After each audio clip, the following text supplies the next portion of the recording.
이 시간 우리가 은혜 받을 하나님 말씀은 신약성경 고린도전서 15장 1절에서 4절까지 말씀입니다. 제가 가진 성경으로는 신약성경 281페이지에 있는 고린도전서 15장 1절에서 4절까지 말씀을 우리 같이 한 목소리로 같이 읽도록 하겠습니다. 함께 읽습니다. 시작. 형제들아, 내가 너희에게 전한 복음은 너희에게 알게 하노니 이는 너희가 받은 것이요 또 그 가운데 선 것이라. 너희가 만일 내가 전한 그 말을 굳게 지키고 헛되이 믿지 아니하였으면 그로 말미암아 구원을 받으리라. 내가 받은 것을 먼저 너희에게 전하였노니 이는 성경대로 그리스도께서 우리 죄를 위하여 죽으시고 장사 지낸 바 되셨다가 성경대로 사흘 만에 다시 살아나사. 함께 읽은 말씀을 가지고 부활의 선물이라는 제목으로 함께 은혜를 나누길 원합니다. 여러분은 죽음에 대해서 얼마나 생각해 보셨습니까? 부활절날 갑자기 죽음을 이야기하니 좀 당혹스러우실 수 있지만, 그러나 우리는 누구나 압니다. 언젠가는 우리 이 땅을 떠나야 할 때가 있다는 것, 즉 죽는다는 사실을 우리는 알고 있습니다.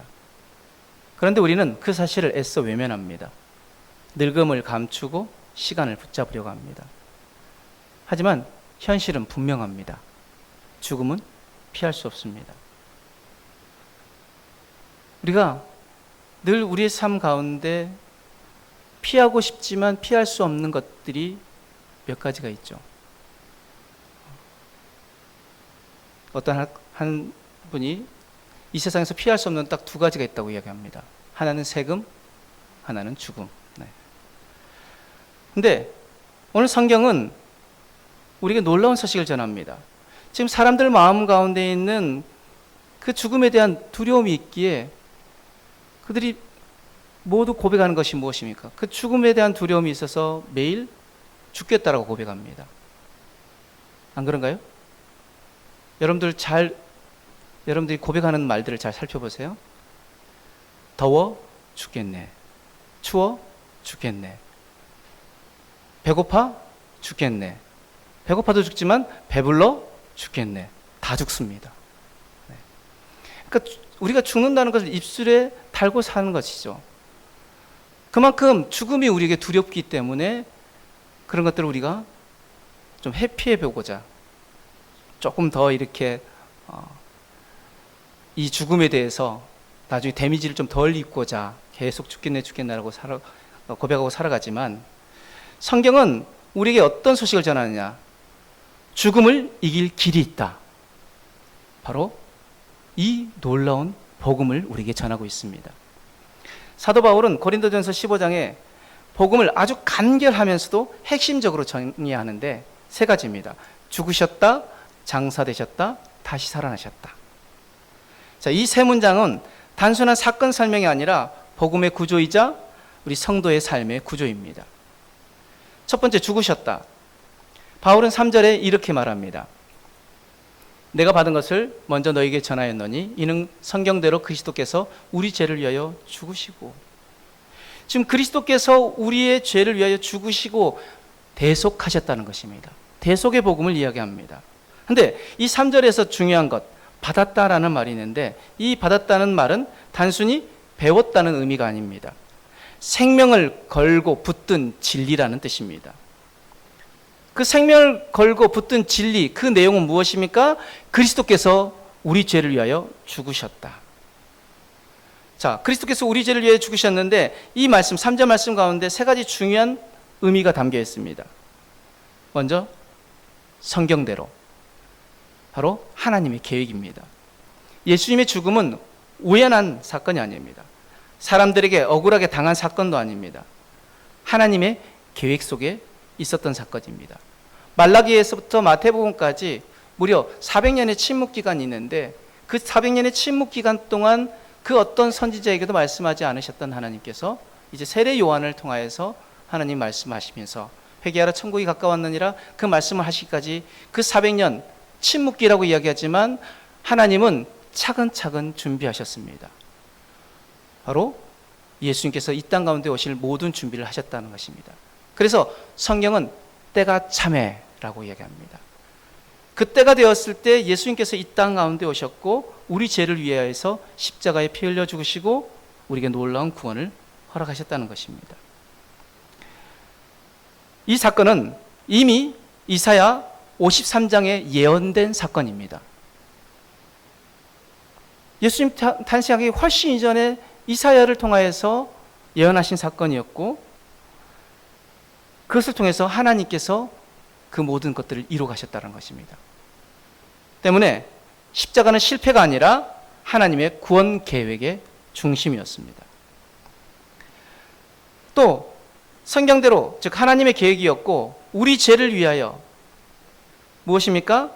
3절에서 가장 중요한 단어는 위하여라는 단어인데 이 말은 단순한 도움을 주기 위해서가 아닙니다.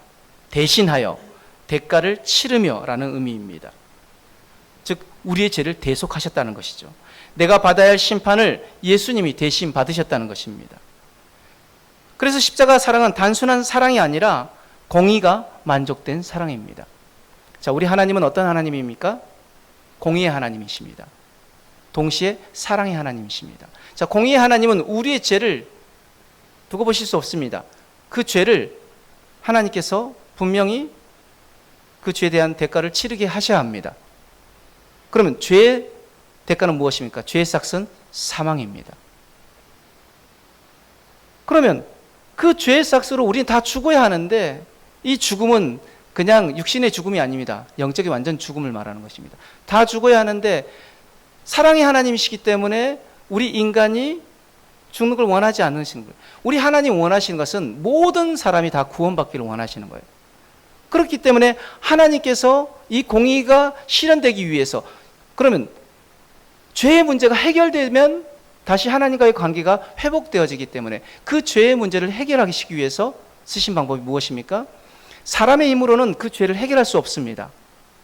사람의 어떤 노력으로도 자신의 죄를 해결할 수 없습니다. 자, 쉽게 말해 제가 빚이 있습니다. 부채가 있습니다. 그러면 제 부채를 갚아줄 사람은 어떤 사람이어야 합니까? 빚이 있는 사람이 제 부채를 갚아줄 수 있습니까? 없죠. 사람은 사람을 그 죄를 해결할 수가 없습니다. 왜요? 똑같이 그 죄의 부채가 있기 때문에. 그러면 인류의 모든 죄를 해결하시기 위해서는 그 모든 죄를 해결하실 수 있는 능력이 있는 분이 있으셔야 됩니다. 그죠? 우리 한국에 있는 모든 우리 부채를 가지고 있는 사람들에게 누가 있으면 됩니까? 만수르나 아니면 요즘 한참 뜨고 있는 일론 머스크나 그죠? 그런 사람들이 그 사람의 부채를 해결해 줄 수 있지만 모든 인류의 부채를 해결할 수 있을까요? 쉽지 않을 겁니다. 그런데 이 모든 인류의 죄를 해결할 수 있는 분은 바로 전지전능한 하나님밖에 없습니다. 그래서 그 하나님께서 이 땅 가운데 사람의 힘으로는 할 수 없기에 사람의 몸을 입고 이 땅 가운데 오셔서 그 죄를 십자가에 단번에 죽으심으로 해결하셨다는 것입니다. 그 부채가 해결되어졌다는 것입니다. 그래서 그 죄가 해결되어졌기에 그 사랑의 하나님이 이제는 우리에게 심판의 하나님이 아니라 사랑의 하나님이 되어지셨다는 것입니다. 그렇다면 2000년 전에 일어난 그 사건이 그냥 일어난 역사적인 사건으로만 우리가 받아들여야 되느냐? 아니요. 2000년 전에 일어난 사건은 오늘 내 안에 일어난 사건입니다. 그들의 이야기가 아니라 나의 이야기가 되어야 합니다. 예수님의 죽음이 지식으로만 머물면 아무런 변화가 없습니다. 예수님이 죽으셨다는 역사입니다. 그런데 예수님이 나를 위해 죽으셨다는 이거는 복음입니다. 여러분, 역사로 받아들이느냐 복음으로 받아들이느냐 이 차이가 인생을 바꿉니다. 여러분, 예수님은 나를 위해 죽으셨습니다. 나를 위해 죽으셨습니다. 이것이 우리에게 복음이 되어집니다. 4절 말씀 같이 했습니다. 시작. 장사 지낸 바 되셨다가 성경대로 사흘 만에 다시 살아나사.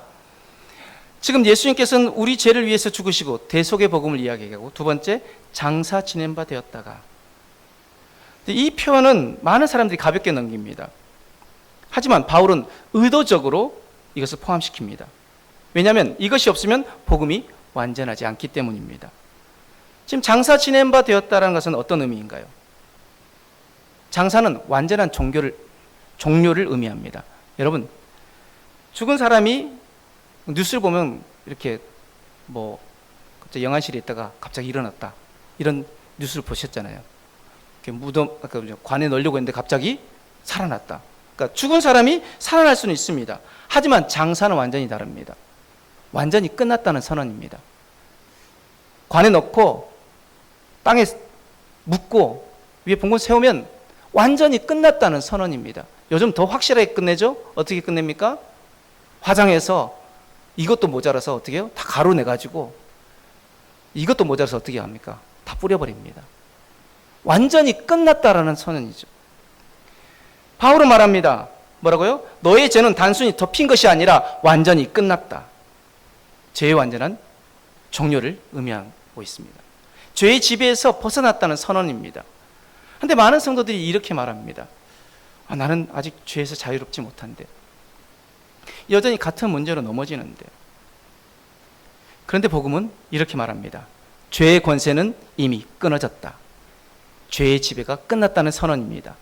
그래서 성도는 죄와 싸울 수 있는 존재가 되어진 것입니다.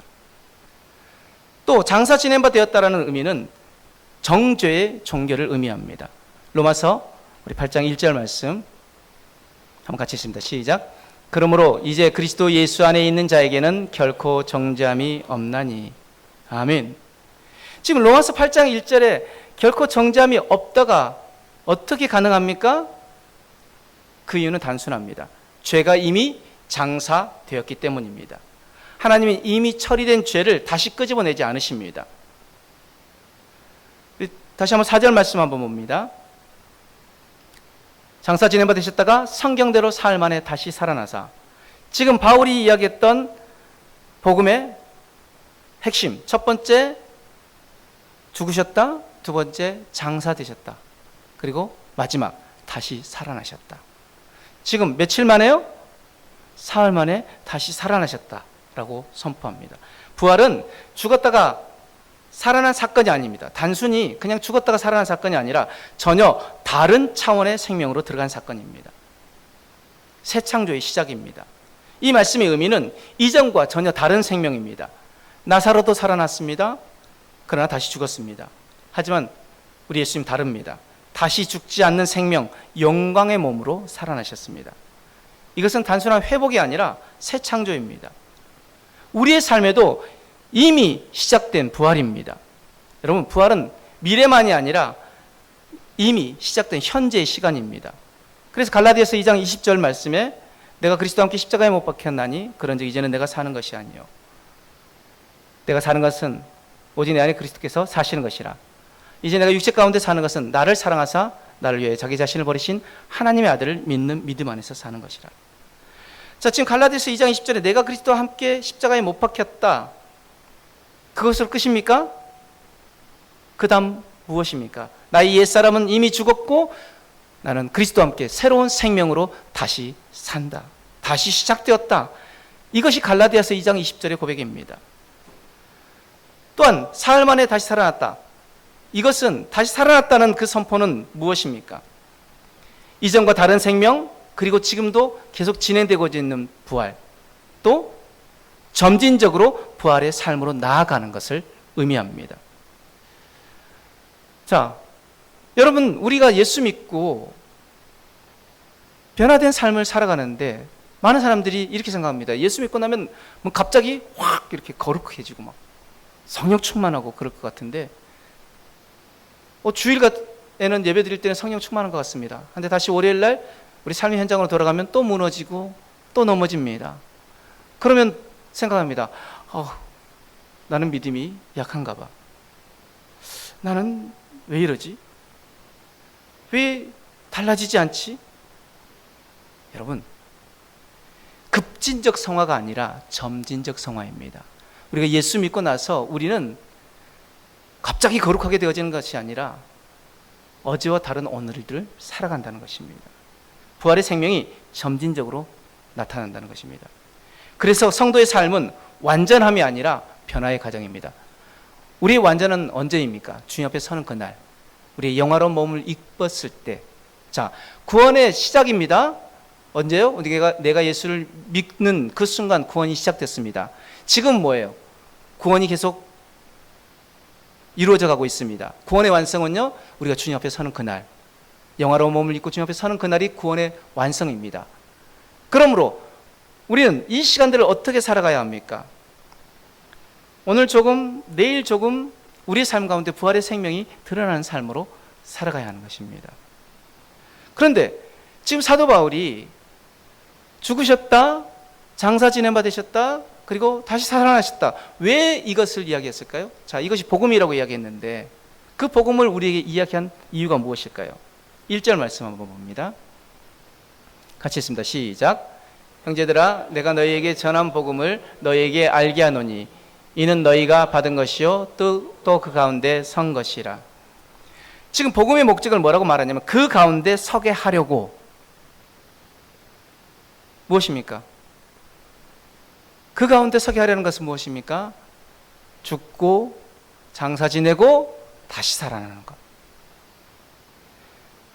바울은 너희가 그 가운데 선 것이라, 이 말을 단순히 믿는다는 뜻이 아닙니다. 삶의 기초가 되어졌다는 것입니다.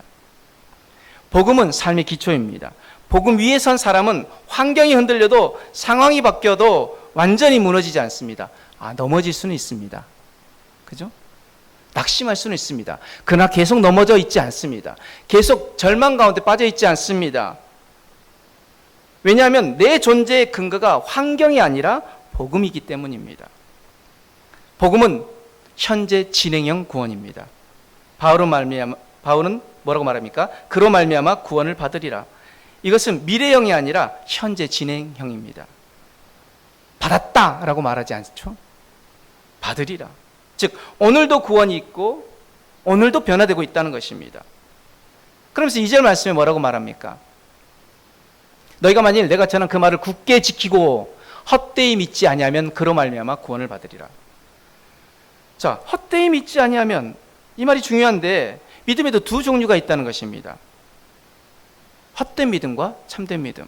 참된 믿음은 변화되어지는 믿음, 헛된 믿음은 머무는 믿음입니다. 헛된 믿음은 교회는 다니지만 삶은 변화되지 않는 상태입니다. 그렇다면 우리 삶은 점진적으로 우리가 변화를 이루는 삶으로 나아갈 때 우리는 헛된 믿음이 아니라 참된 믿음 안에 있다는 것을 우리는 알 수 있습니다. 다시 한번 바울이 말했던 것을 정리해 보면은 복음은 단순한 교리가 아닙니다. 삶의 구조입니다. 죽음은 옛사람의 끝, 장사는 죄의 종결, 부활은 새로운 삶의 시작. 자, 이 흐름이 우리 안에서 실제로 일어난 것이, 그것이 진짜 신앙이고 살아있는 신앙입니다. 근데 오늘 말씀 드리면서 혹시 이런 생각 드셨습니까? 나 아직 멀었네. 나 그렇게 잘 못 사는데. 여러분 괜찮습니다. 하나님은 우리를 한 번에 완벽하게 바꾸시지 않습니다. 조금씩, 그러나 분명하게 변화시키십니다. 그래서 오늘 이 말씀 가지고 우리는 이렇게 적용해 보길 원합니다. 첫 번째, 나는 용서받은 사람이다를 매일 고백해 보시길 바랍니다. 한번 따라해 볼까요? 나는 용서받은 사람이다. 아멘. 사람은 실패를 기억하지만 하나님은 은혜를 기억하십니다. 그래서 우리가 하루에 한 번이라도 이렇게 고백해 보시기 바랍니다. 주님, 나는 이미 용서받은 사람입니다. 내 죄는 주님 안에서 해결되었습니다. 이 고백이 쌓이면 우리 마음은 주님이 주시는 은혜로 채워지게 될 것입니다. 두 번째, 완벽하게가 아니라 조금 더 다르게 살아보시기 바랍니다. 하나님은 완벽한 변화를 요구하지 않으십니다. 오늘 하루 조금 더 다르게 살아가는 것을 기뻐하십니다. 어떻게 해요? 화가 날 때 한 번만 더 참아보기. 화날 때마다 욱욱 이렇게 막 급발진하고 그런 게 아니라 화날 때마다 한 번만 더 참아보고, 또 가족들에게 한마디 더 따뜻하게 말하기, 그리고 삶 속에서 작은 정직 실천하기, 그리고 내가 해야 할 것들을, 바른 길들을 선택하는 것. 이 작은 순종이 부활의 삶입니다. 세 번째, 넘어져도 다시 시작하시길 바랍니다. 우린 여전히 부족합니다. 자주 넘어집니다. 여러분, 그때 자신을 포기하지 마시길 바랍니다. 하나님은 우리를 포기하지 않으셨습니다. 여전히 우리를 붙들고 계십니다. 넘어졌을 때 이렇게 기도해 보시기 바랍니다. 주님, 또 넘어졌지만 다시 시작하겠습니다.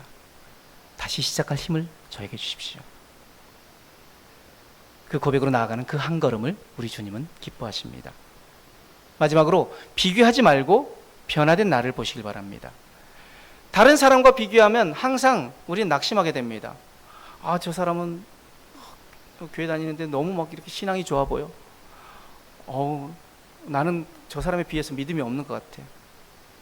여러분, 믿음은요, 누가 평가하십니까? 사람이 평가합니까? 아니요, 하나님만 평가하실 수 있습니다. 우리의 믿음은요, 상대평가가 아니라 절대평가입니다. 하나님 앞에서의 평가입니다. 달란트는 좀 다를 수 있죠. 5달란트 받았던 종이 있고 2달란트 받았던 종이 있고 1달란트 받았던 종이 있듯이 달란트는 다를 수 있지만 믿음은요, 하나님 앞에서 나와의 1:1 관계입니다. 그러므로 누구에게 믿음 좋다, 믿음 없다, 여러분, 판단하는 순간 나는 어디에 올라가느냐? 하나님 자리에 올라가는 것입니다. 이게 영적 교만입니다. 우리는 판단하지도 말아야 되고 우리는 비교하지도 말아야 합니다. 그리고 우리 자신을 향하여서 자신에게 나는 안 돼, 나는 할 수 없어, 여러분, 그렇게 자신을 무너뜨리지 마시기 바랍니다.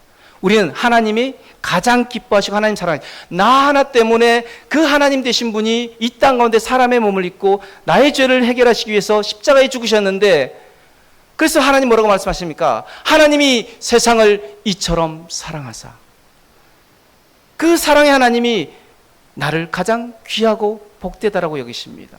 나는 하나님의 최고의 걸작품입니다. 여러분, 하나님은 어제보다 오늘을 보십니다. 예전보다 조금 더 부드러워졌다면, 예전보다 조금 더 하나님을 찾는다면 이미 변화는 시작된 것입니다. 오늘 말씀의 제목이 부활의 선물인데, 이 부활절 우리에게 주님은 무엇을 선물해 주셨습니까? 첫 번째, 우리 옛사람은 끝났다는 것입니다. 두 번째, 죄는 사망 선고를 받고 장사되었다는 것입니다. 세 번째, 우리에게 새로운 삶의 시작이 열렸다는 것입니다. 그렇다면 이제 우리는 부활의 선물을 받은 자답게 살아가는 성도가 되어지길 원합니다. 말씀 한 절이라도 삶으로 실천하려는 작은 순종이 부활의 신앙을 소유한 그런 사람의 삶입니다. 그렇게 살아가기로 결단하신 분들은 가슴 위에 손을 드시기 바랍니다. 아픈 부위에 있다면 아픈 부위에 손을 드시기 바랍니다. 기도하겠습니다. 사랑의 주님, 저들 언손절 가슴, 저들의 삶을 축복하여 주옵소서. 오늘 말씀 붙잡고 결단하며 나아갈 때 십자가와 부활의 복음을 지식이 아니라 삶으로 살아가게 하여 주옵소서.